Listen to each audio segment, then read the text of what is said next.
Hello and welcome to the product demonstration for Exponent API's CloudMail extension for X-Ways Forensics. We're going to begin by launching an instance of X-Ways Forensics. As you can see here, we have a new case file started. To use the Exponent API library, we have to go to the Tools menu in X-Ways Forensics, and then we go to the Run Extensions menu. Here will appear a window that will load any extensions detected by X-Ways Forensics. By default, we have 4 extensions already loaded for the Exponent API library. As you can see, the first one is Exponent CloudMail. It's been selected for us. So all we have to do is click OK, and it'll start running the extension for us.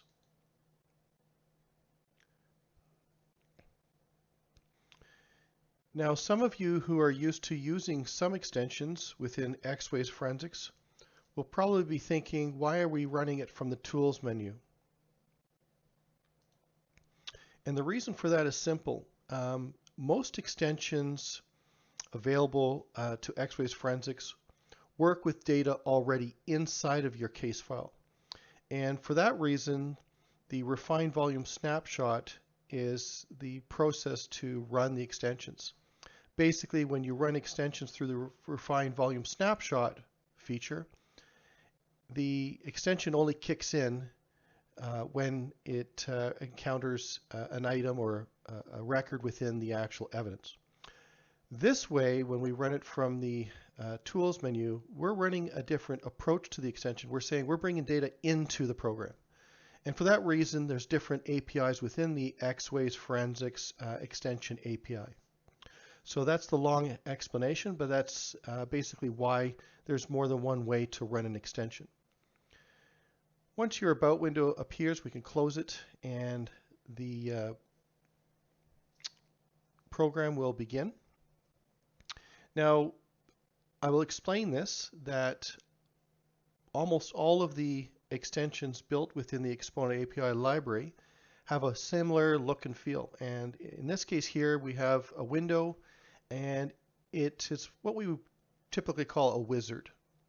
Things flow from left to right, and as you can see, the step-by-step column here, everything is disabled. The bottom right corner has 2 buttons. One is defined as a go back, and the one in blue here is the next step ahead of us. On the Get Started page, or the Getting Started page, we have some information just to help you get started. The thing that's most important to take note of with CloudMail is the 2-factor authentication. Now, I'll tell you this, some emails do have 2-factor authentication turned on, and if you try accessing and collecting mail using CloudMail or any other tool for that matter, you're going to run into a problem. You're not going to be able to authenticate, you're not going to be able to access the account. This is typical with, say, Microsoft, Hotmail, that sort of thing, Outlook. So in that case, before you even get started, you're going to have to go to that service provider, log in under those credentials for that mailbox that you're after, and disable 2-factor authentication. We're not going to bother showing you how that's going to fail for us in the demo. I'm just telling you right now that's something to be mindful of. It's one of the first things that you should check if you run into a problem where you can't connect. That being said, let's move on and let's get started. So the next thing we're going to do is going to configure the local file settings. The first thing we need to do is define a place on our system where we can store the evidence that we're going to collect, the emails that is. So we've created a hard drive here called Exponent. We'll click OK. Actually, I apologize, I clicked too fast. Inside of our folder, we have a folder called Evidence. There is an option to append the current time to the folder that's created by CloudMail, but we're not going to bother with that. It's just there in case you want to run CloudMail more than once and not have a collision in your Evidence folder. So now we can configure the host connection. So we click on the next step. And when it comes to the host connection settings, the first thing you're provided is a drop-down list of some typical go-to mail service providers such as Microsoft, Google, Apple. In this case here, we're going to collect mail from a a demo account we have with Gmail.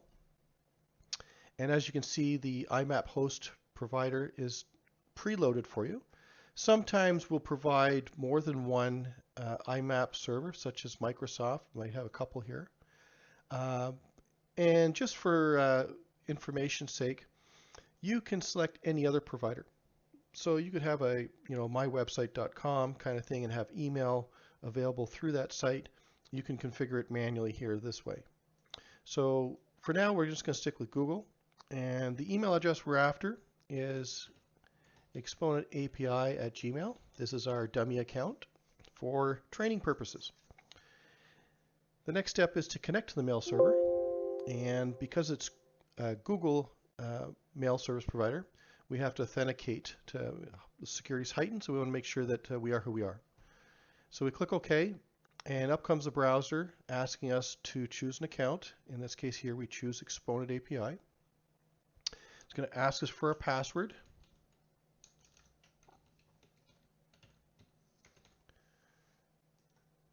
And then the Google API is going to ask us to grant permission to Exponent CloudMail to access the mail itself. So in order for us to do that, we have to click Continue. And once it's successful, we can close the browser and we should have some results. So what we have now is we have all the mailbox folders and labels configured or available through that Gmail account.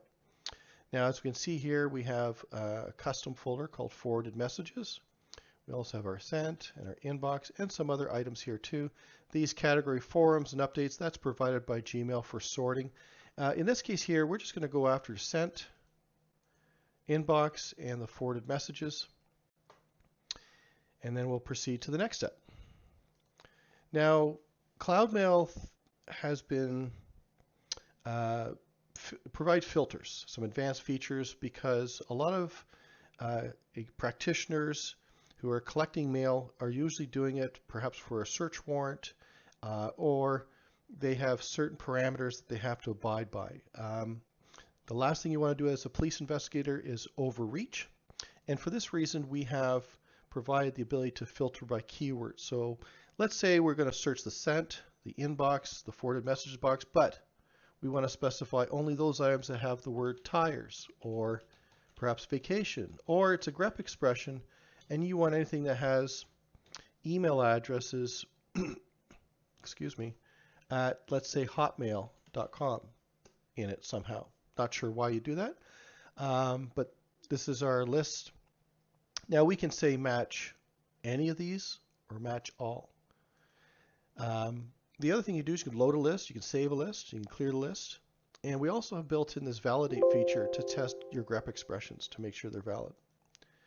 Now when you go to the next step, we have advanced filtering, which says, okay, do you want to target specific fields in the email? So again, this is another level of granularity that allows you to be very, very specific. So maybe you're looking for only emails that have a subject matter keyword in it, or maybe has an attachment with a certain file name. So this is how very particular you can be. For the purpose of being brief, we're going to uncheck these, and by unchecking these filters, we're going to say we want everything from the mailboxes we selected. So let's skip over to the final filter option, which is date filtering. When we choose this option, we can set a on or between a date and time and another date and time. When you enter this information here, you can validate it. I'm not going to bother doing that here. Actually, I can do it right here, right now. We can validate it, and it says it's valid date range. Again, I'm going to remove this right now because I want to just search for everything. But this gives you a level of granularity that will allow you to satisfy search warrant parameters and scope, and also save you time, especially if you're time pressed for an investigation. Finally, let's go to the collection options. The last thing we can do here is when we collect the mail, we bring it into X-Ways, we can say, you know what, I want to put a label on it. I want to say Google Exponent API or anything we want. I'm not going to bother with that, so I'm going to uncheck it. And by default, when we're done, right here we have add collected emails to my case file. Now, the next question you're going to ask is, where's the email coming from? Where's it going?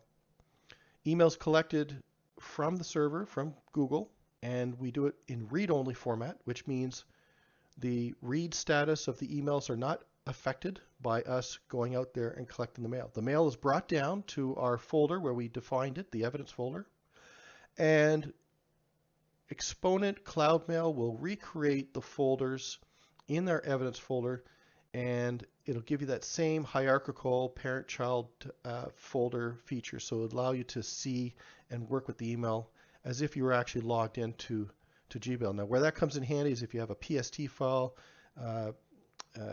like type construct where you have someone who's got a lot of folders, you'll see it anyway when we get there. When we're ready, we can start the mail collection. And this will go by pretty quick because there's not a whole lot of mail in this demonstration account. And you'll see that once it's done, I'll just move this out of the way for a minute so you can see the background. We got 14 messages total. We got 12 unread. It's about 9 meg in total. And it took about 7 seconds to complete. When we click OK, we can now close the window. And we can see that our information has been loaded into Xways. Now, what's interesting is a couple things. Number one, when we click on, say, the inbox, we can see that the emails are numbered 1, 2, 3, 4, etc. And that's not very helpful because this could take an awful long time to try and examine our case, our evidence. So what do we do about that? Thankfully, Xways Forensics has a great feature under Options. We go to Volume Snapshot, and you see this item here, Newly Identified Names as Main Names. Make sure that's turned on, click OK, and now the next thing we do is we have to refine the Volume Snapshot. We make sure that we extract any metadata. We also extract any email messages and attachments. Click OK, and lickety split, it's done, but take a look at this. You'll see here now the emails, instead of being called 00001, we have flip-flopped the name with the subject. And now we can see everything.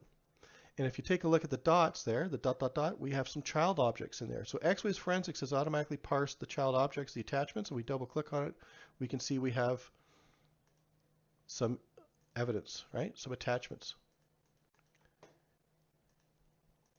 And so what's nice about this is imagine we've got the CloudMail for this one account. Imagine if you add more accounts and you add an enterprise PST file. And what this allows you to do is examine all your email all at the same time. Now the next question is, what about timestamps? Very good question. If we scroll to the right, the timestamps for the most part will look and be like today's date.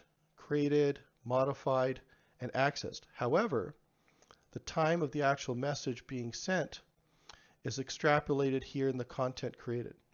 Now, interestingly enough, you'll see that the times are varied, and they all come before, if you look over here, these emails were created at the time of this video, which is 6:49 p.m. Eastern Time, and we created the dummy data, the sample data here, just within the last hour. So here's the content created timestamps. Now, as we explore further over, here's what's really interesting too. Xways parses out the sender and the recipients, just like regular PST files. And if you look at the path, look at this. It identifies the actual email account, the mailbox, and then the subfolder in the path column. So this allows you to have accurate reporting when you're creating reports or speaking to the evidence. Finally, the last thing I should have showed you, or I should have showed you first, is in the collection folder, we have a file that it's been created called collection info. And in this file, we have basically a log of what was done, the name of the extension, output folder, the settings that were configured, and the results.